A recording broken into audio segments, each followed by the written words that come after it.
Hello అందరికీ. ఎవరైనా మొదటిసారి నా ఛానల్ చూస్తున్నట్లయితే దయచేసి నా ఛానల్ని సబ్స్క్రైబ్ చేసుకోండి, వీడియోస్ని లైక్ చేయండి మరియు షేర్ చేయండి. మొదటిగా అందరికీ వారాహి గుప్త నవరాత్రులు శుభాకాంక్షలు. మనకి ఎవ్రీ ఇయర్ జూలైలో వారాహి నవరాత్రులు అనేవి స్టార్ట్ అవుతాయి. ముందుగా అమావాస్య వస్తుంది. సో నిన్న అమావాస్య వచ్చింది. అమావాస్య అయిన నెక్స్ట్ రోజు నుంచి ఆషాఢ మాసం అనేది స్టార్ట్ అవుతుంది. ఆషాఢ మాసం స్టార్ట్ అయిన రోజు నుంచే 9 రోజులు వరుసగా వారాహి నవరాత్రులను జరుపుకునే వాళ్ళు జరుపుకుంటారు. నిన్న జూలై 14th ట్యూస్డే అమావాస్య వచ్చింది. ఈరోజు బుధవారం జూలై 15th. ఈరోజు నుంచి July 23rd Thursday to Wednesday వరకు వారాహి నవరాత్రులు జరుపుకునే వాళ్ళు జరుపుకుంటారు. మా ఇంట్లో నా దగ్గర వారాహిదేవి ఫోటో కానీ విగ్రహం కానీ లేదండి.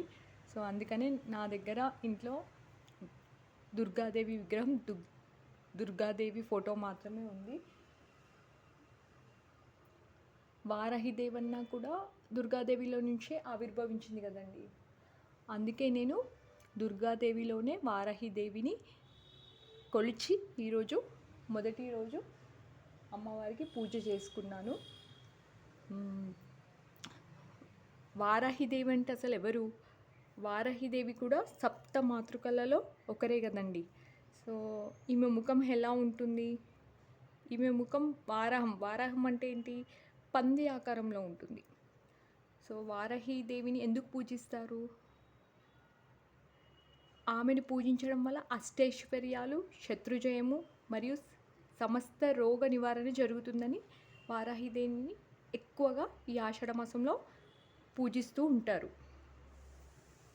ముఖ్యంగా గుప్త నవరాత్రులలో ఆషాఢ మాసంలో రాత్రి వేళలో ఈ వారాహిదేవిని ఎక్కువగా పూజిస్తూ ఉంటారు.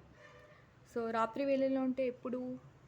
సూర్యాస్తమం తర్వాత రాత్రి 7 గంటల నుంచి 10 గంటల మధ్యలో అమ్మవారిని ఆరాధిస్తే శీఘ్రంగా ఫలితం దక్కుతుందంట. సో అలాగే అమ్మవారికి తీపి పదార్థాలంటే చాలా ఇష్టం. తీపి పదార్థాలంటే బెల్లంతో చేసినవి, బెల్లం పాయసం కానీ, బెల్లం పానకం కానీ, శనగలు అంటే కూడా ఇష్టం, సిర, చక్కెర పొంగలి, అలాంటి తీపి పదార్థాలంటే చాలా ఇష్టం. మనం అలాంటి తీపి పదార్థాలను అమ్మవారికి సమర్పిస్తే అమ్మవారు చాలా సంతోషంగా స్వీకరిస్తూ ఉంటారు. అలాగే మనకి వారాహిదేవి ముఖ్యంగా కాశీ నగరానికి వారాహిదేవి క్షేత్రపాలకురాలుగా పరిగణిస్తారు కదండి. ఆమె కాశీని రాత్రివేళ దుష్టశక్తుల నుండి కాపాడుతుందంట. కాశీ క్షేత్రంలో ఉన్న ఉగ్రవారాహి దేవి ఆలయంలో అమ్మవారు పాతాళంలో ఉంటుందంట. ఆ విగ్రహం కూడా చాలా అంటే చాలా చాలా పెద్దదిగా ఉంటుంది. అమ్మవారు ఉగ్రకళతో నిండి ఉంటుంది ఆ ఆలయంలో.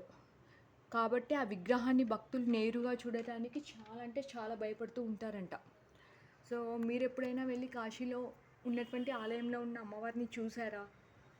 చూస్తే అమ్మవారు ఎలా ఉన్నారు ఆ గుడిలో? మీరు కూడా ఇలాగే వారాహి నవరాత్రుల్లో దుర్గాదేవిని వారాహిదేవి రూపంలో కొలుస్తూ ఉంటారా? సో నాకు కామెంట్ బాక్స్లో తెలియజేయండి. సో ఎవరైనా మొదటిసారి నా ఛానల్ చూస్తున్నట్లయితే దయచేసి నా ఛానల్ని సబ్స్క్రైబ్ చేసుకొని వీడియోస్ని లైక్ చేయండి మరియు షేర్ చేయండి. Thank you.